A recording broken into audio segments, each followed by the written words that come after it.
Jay Wilson. I'm the investment director at Albion Investments. I'm joined by Dr. James Smith, founder of Elliptic. James has many degrees to his name, including undergraduate master's degrees from Cambridge in computer science, a B4 from Oxford again in computer science. He spent his early part of his career in financial services, in capital markets, so he's both a financial expert and technology expert. The two key skills you need to found and run a business like Elliptic. James was CEO when we first invested, focused more on product and technology. Today, I wanted to share just a few thoughts about when we invested and why we invested in the business. We first met in sort of mid-2019, July, August time. We were introduced by one of your existing investors that we know well and work with. And as is often the case, when we decide to make an investment, it's because we have the same vision of the future of an industry and the role of the company that they will go on and play in it. And there were really a couple of points that we very much agreed on, right, when we first met. The first one was that digital assets, while poorly understood at that time, would go on to be a significant part of our financial ecosystem. We want to get exposure to it through a business that had actually very little exposure to the underlying price movements fundamentally. And number two, when we thought about which side of regulation we wanted to be on, we absolutely wanted to be on the side of regulation that with a business that benefited from not only the increasing volume of regulation, but the increasing amount of enforcement of that regulation. And that's exactly where Elliptic came in. It's fair to say the business has grown dramatically on so many fronts since then. It's grown about 400% in revenue, 300% in people, 200% in customers. You serve customers today in 30 countries, if not more. More, I think. More now. Yeah. When we first met, you covered one digital asset, which was Bitcoin. You cover over 100 digital assets now. I think it's something over 4,000 now. Wow. And that is 97, 98% of all of the market cap of cryptocurrency. Something like that, yeah. So it's fair to say the offering's broad. It's gone bigger. Yeah. Business has been around since 2013, I think, 2014. What did you see in the market at that time? What motivated you to start the business? I was working in capital markets. I was an options trader. In early 2013, I remember seeing across the trading floor on CNBC that the price of Bitcoin had gone from $10 to $30 in the last few weeks. And I remembered my friend telling me about this thing called Bitcoin back in 2011. So I called him up and asked him more about it. And so I fell down the rabbit hole a little bit.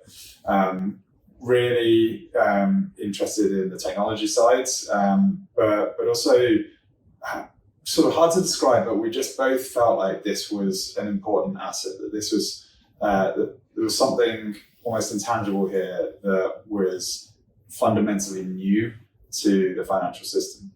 With that sort of conviction, I tried to then figure out how I could get some.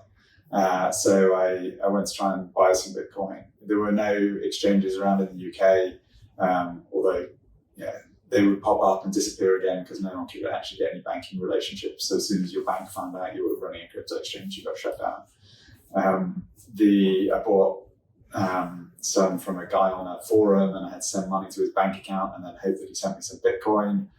I convinced Tom, my friend who became my co-founder, to sell me a bit, and then ultimately had to send money to Japan, and it took a few days, and somehow managed to get some. So what we decided then at that point, as we looked around, is that there just isn't any of the infrastructure to make this, to allow this to grow, to let it be what we think it can be. And so that was the impetus for us to say, how can we build some of this infrastructure?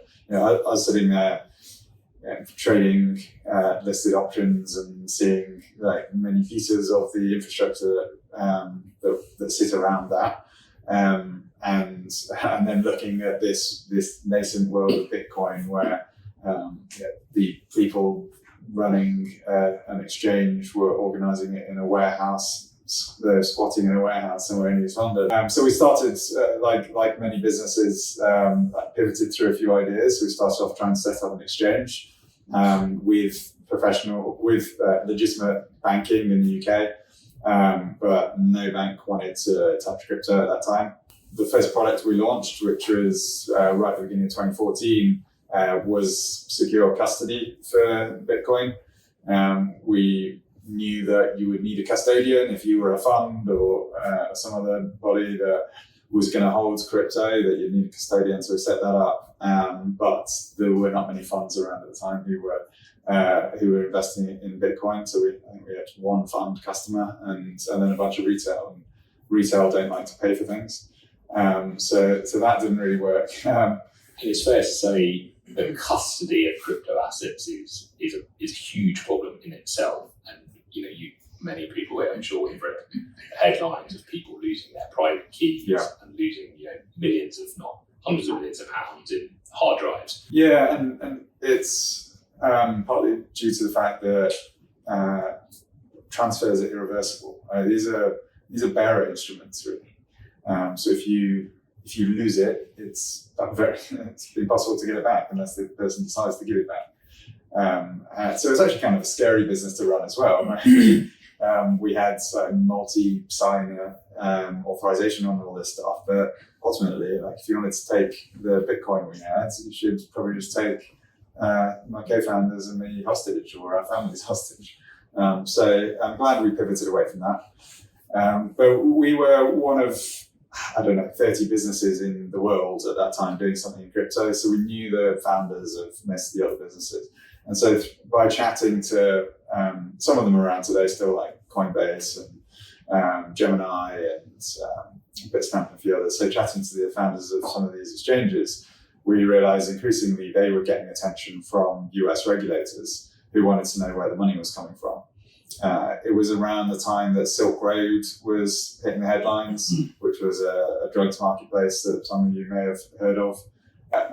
And so that was everything the regulators knew, was Bitcoin is how you buy drugs. And so when they saw Coinbase growing and Gemini growing, they would say, well, how do you know you're not just laundering drug money? And we found this a fascinating problem. We all have data backgrounds, and we saw in crypto that this is really a data problem. One of the big differences with crypto compared to some traditional finance is how it is the data visibility. Every transaction in Bitcoin and Ethereum and so on is recorded on this public ledger. It doesn't say Jay sent money to James, but it says address 7 sent money to address 9. And so you've got this rich body of data that you can then go and mine and start to think about what can I infer from this? Can I figure out who's behind it? And can I figure out some of the motivations? So that was just a problem that got us excited. We jumped into it. We knocked something together in a couple of months with Coinbase, and the usage just started going up and up and up. So that was really the genesis for us. Paint a slightly more richer picture about what the industry was like. I mean, we talked about the types of people that were involved in this. This was not a sophisticated industry at this point, right? Yeah. So in 2013, Tom, one of my co-founders, and I went to the only Bitcoin meetup there was in London. That was in a pub just outside Paddington. There were 20 people there. There's one guy in a suit who looked like he was lost. There were 5 or 6 people talking about why governments should no longer exist. There was a couple of guys selling physical Bitcoins. Opened up his trench coat and he had physical Bitcoins. There was a rage at one point where Bitcoin ATMs were a thing. Yeah, Bitcoin ATMs are still a thing. Are they? Yeah. Only in North London. They are quite popular in East London. They are quite good for money laundering. We've worked with the police on a few things around those. From now, when you go to a conference, like the last sort of big conference called Consensus was in Austin. There's something like 20,000 people there. It's so different. And then, just a couple of statistics that might help frame, at least dimensionalise where we are in the industry for the audience. So there's something between 10 and 50 million Ethereum users today. And if you want to use the internet as an analogy, that's the number of users on the internet in 1995. And so that's kind of where we are in both the potential and the development of the industry. And I think it's something like 60 to 70% of trading now in cryptocurrencies is institutional. And I know your comments talk about the compliance implications of that. Explain it, help me understand what is it that Elliptic actually does? Yeah. So my dinner line is that I fight crime in crypto.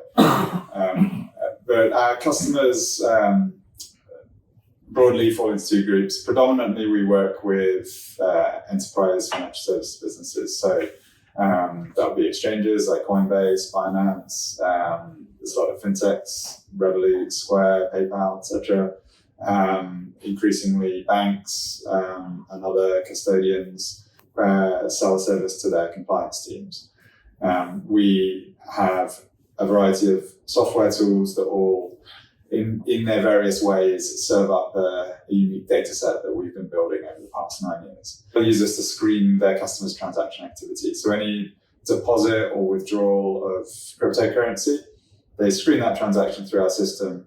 And we've got this map of all crypto wallets that we can quickly search against. So if they've received a deposit of Bitcoin, we can look and see which wallet did that come from, and who has that wallet interacted with over time, and could the source of funds have any risk of being connected to some kind of suspicious activity. Increasingly, we've got people coming into the industry who are not crypto experts, right? We've got, I don't know how many banks in the pipeline right now, but lots of them are very early in their journey. And so we've sort of gone up the stack a little in that way as well, and said, okay, we need to help them with education, advisory, like how do you do this in a safe way? Compliance is often the first thing they want to talk about if they're thinking about offering a service. We also work with law enforcement, intelligence, regulators, and on the catching the bad guys side. So again, providing them with the tools and the data that they need to investigate criminal activity. We're kind of up here at the moment. Let's go one level deeper and talk about how is it you do what you do? Because as you pointed out, although cryptocurrencies are not fully anonymous to pseudo-anonymous, what you've sought to do is bring identity to that in a very sophisticated way. How is it you do that? So I mentioned that we've got a unique data set. That's really what sits at the heart of everything we do. So sort of in simpler terms, we start with that public ledger that I mentioned earlier. The blockchain itself has every transaction that has occurred. So our data scientists consume that, run loads of heuristics over it to try and figure out how you can turn that into a map of wallets. Okay, here's a big wallet, a small wallet. I can see how they're all linked together. But I don't know who any of them are yet. So then the next step is to try and put names or company names or service names on each of those. And there's a variety of techniques, but the simplest is that we have a team of researchers who are out there doing the hard work of finding any link between an address and an entity. So, for example, they'll go and open an account at an exchange, and they'll make a deposit and make a withdrawal, and they know that those couple of data points are associated with an exchange. They'll do the same thing on the dark web. They're looking for drugs marketplaces. They're looking for child porn rings. They're looking for all sorts of cybercrime, ransomware, and anytime they find a piece of evidence, they add that to the database. We also partner with law enforcement and some NGOs and a variety of other types.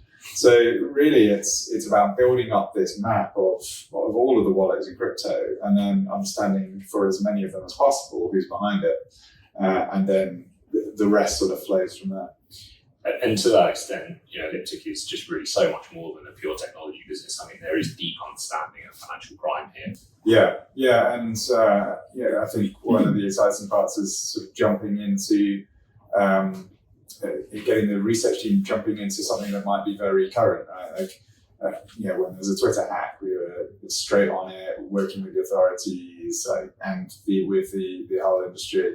When the Ukraine crisis kicked off, we were straight into that. So you're being modest. It's quite instrumental in helping track down flows of currencies through the Ukraine war. I think we heard you were adding new addresses at the fastest rate in the entire industry for a period of time. Thinking about where the business is today and ultimately where you're going in the future, one of the things that we agreed on was that, ultimately the market in financial services, the market for digital assets within financial services would be one of the largest market segments, and really at both an architectural level, a data level, a people level, you've been building towards a stronger focus on that segment of the market. Where are you going to that effect, and what are you seeing by way of adoption from those type of customers? Yeah, every time I think about that and look back at the previous 2 years, it's amazing to see how far you've come. You can get frustrated on a 1 quarter or 2 quarters basis, but the amount of change you see every couple of years, and so now you've been with us for a few years and you've seen quite a bit of that change. In 2021, we really started to see serious banks come into the space. Yeah, and I think inevitability is like a really good description of this last round, this last wave of crypto. I think there's no longer a debate about whether it's going to survive. It's more about what's it for. It's true to say that we are in the 3rd or 4th crypto winter, so to speak. I lose track. But the price action, it tends to, when you exit that, it tends to be always above the ultimately the high point of the last cycle, and we're probably it's going to look like that again. I would think. I mean, that's my personal view, not financial advice. But I also think that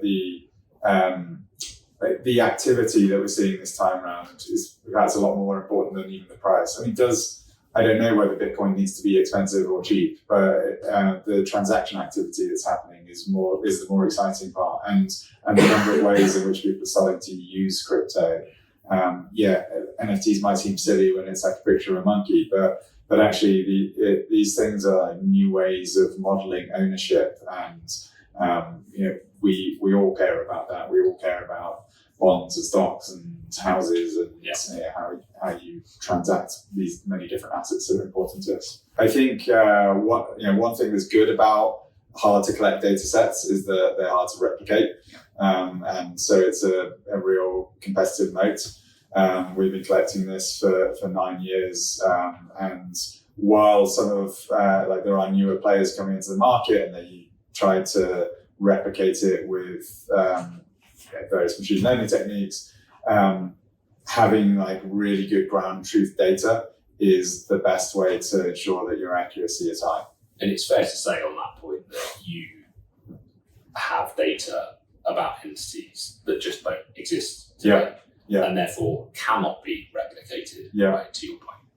A model we often see with things like thefts or other big criminal heists is because crypto can be tracked so easily, they tend to not try and cash out straight away. So those funds might sit dormant for many years, but we've been tracking this since 2013, and so actually because we've got that huge history, we're able to spot things that others can't. I definitely do think it will. I think to some extent with some demographics already has. I think it's really interesting to see so many surveys of how many people aged like 21 to 28 holds any part of their portfolio in cryptocurrency versus any part of their portfolio in equities. And it looks very different from if you ask people who are between 61 and 68. So things like Robinhood and Revolut have made it very easy for their customers to add that to their portfolio in some form. We are certainly seeing like huge growth in hedge funds who are taking various strategies in crypto, and a lot of them have got pension funds as LPs of some form. I think it's still early, but we're definitely going to see some growth of that. We've not yet seen the first like big American ETF, but there are lots of people still trying, and I suspect at some point that's going to topple too. It just leaves me to say thank you very much indeed for joining us today. It's a real privilege just to be part of an Elliptic journey in such a small way. But thank you, James, for joining me. Thanks for having me. Thank you for everyone else.